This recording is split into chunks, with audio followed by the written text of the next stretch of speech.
YONO 2:1. அந்த மீனின் வயிற்றிலிருந்து யோனா தன் தேவனாகிய கர்த்தரை நோக்கி விண்ணப்பம் பண்ணி.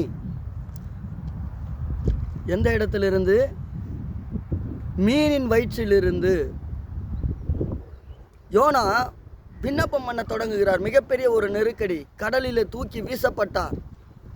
எல்லாம் முடிந்தது. மரணத்தின் படுக்கை தான், மரணத்தின் வாழ்க்கை தான். அதை விட ஒரு கொடுமை பார்த்தீங்கன்னு வச்சுக்கிங்களேன், தள்ளப்பட்ட இடத்துல மீன் வந்து அவரை விழுங்கிடும். எல்லாமே முடிந்தது, அவ்வளோதான். வெளி உலகத்துக்கு எல்லாமே முடிந்தது. ஆனால் யோனா அவர் ஜெபிக்கிற மனுஷன் தான். மீனின் வயிற்றிலே இருக்கும்போது தன் தேவனாகிய கர்த்தரை நோக்கி விண்ணப்பம் பண்ண தொடங்குகிறார், ஜெபிக்க தொடங்குகிறார். தேவன் நெருக்கத்திலிருந்து விடுதலையை கொடுத்து விசாலமான இடத்திலே கொண்டு போய் கரை சேர்க்கிறார்.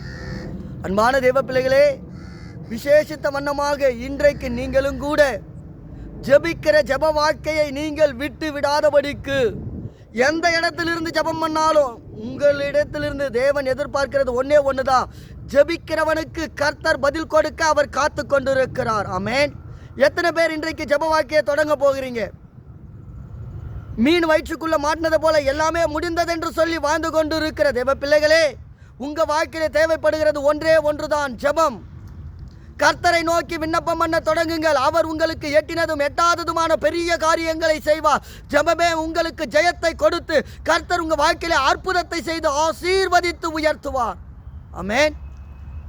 தேவ பிள்ளைகளே, ஜெபிங்க. கர்த்தரை நம்பி விசுவாசத்தோடு கூட ஜெபிங்க. ஜெபிக்கிறவனுக்கு கர்த்தர் எப்போதும் பக்கபலமாய் பக்கத்துணையாய் இருந்து ஆசீர்வாதத்தை கொடுத்து உயர்த்த வல்லவர் என்பதை சொல்லி, நீங்களும் தேவனாகிய கர்த்தருடைய நாமத்தை உயர்த்துகிற தேவ ஜனமே, கர்த்தரை நம்பி விசுவாசத்தோடு கூட வாழ்ந்து கொண்டு இருக்கிற தேவ பிள்ளைகளே, ஜெபத்தை மறக்காது இருக்கிற ஒரு வாழ்க்கையே ஜெயத்தை கொடுக்கிற வாழ்க்கை. ஆமென். இனிமே காலையில் எழுந்த உடனே ஜெபம் பண்ணுங்க. எந்த இடத்துல போனால் சமைக்கும் போதும் ஜெபம் பண்ணுங்க, வேலைக்கு போகும்போதும் ஜெபம் பண்ணுங்க, வண்டியில் ட்ராவல் பண்ணும்போதும் ஜெபம் பண்ணுங்க, ஆஃபீஸில் உங்கள் வேலையை முடிச்சுட்டு திரும்ப வீடு வரும்போதும் ஜெபம் பண்ணுங்க. ஜெபமே உங்கள் வாழ்க்கையில் கர்த்தர் யார் என்பதை உணர்த்துகிற ஒரு தருணத்தை உண்டாக்கி கொண்டு வந்து மிகப்பெரிய அற்புதத்தின் வாழ்க்கையை கொடுத்து அவர் உயர்த்துவார். விசுவாசிக்கிறவங்க ஆமேன்னு சொல்லுங்க. ஆமேன்.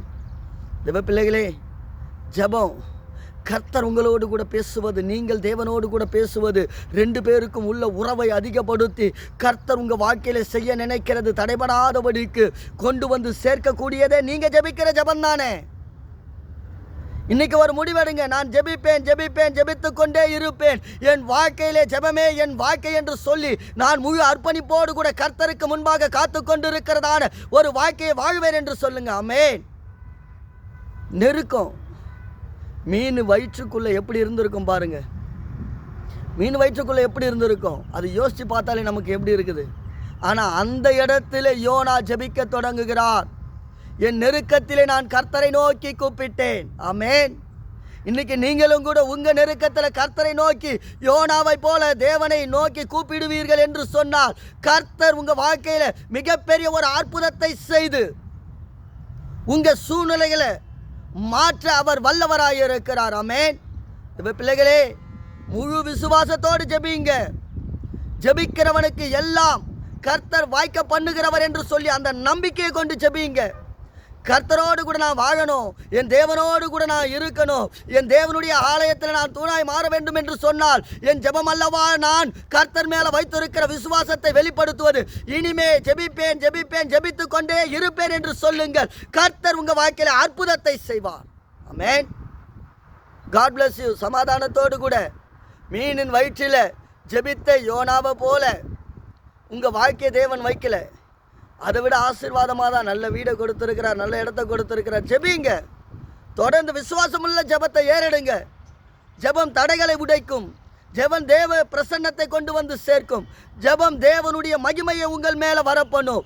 தேவனுடைய கிருபை உங்களை சூழ்ந்திருக்க பண்ணுவதே ஜெபம் அல்லவா? தேவ பிள்ளைகளே, இந்த வார்த்தையை கொண்டு இருக்கிற உங்களுக்கு கர்த்தர் சொல்லுகிறார், நீங்கள் ஜெபியுங்கள், மற்ற காரியத்தை கர்த்தர் பார்த்து கொள்ளுவார். ஆமென். God bless you.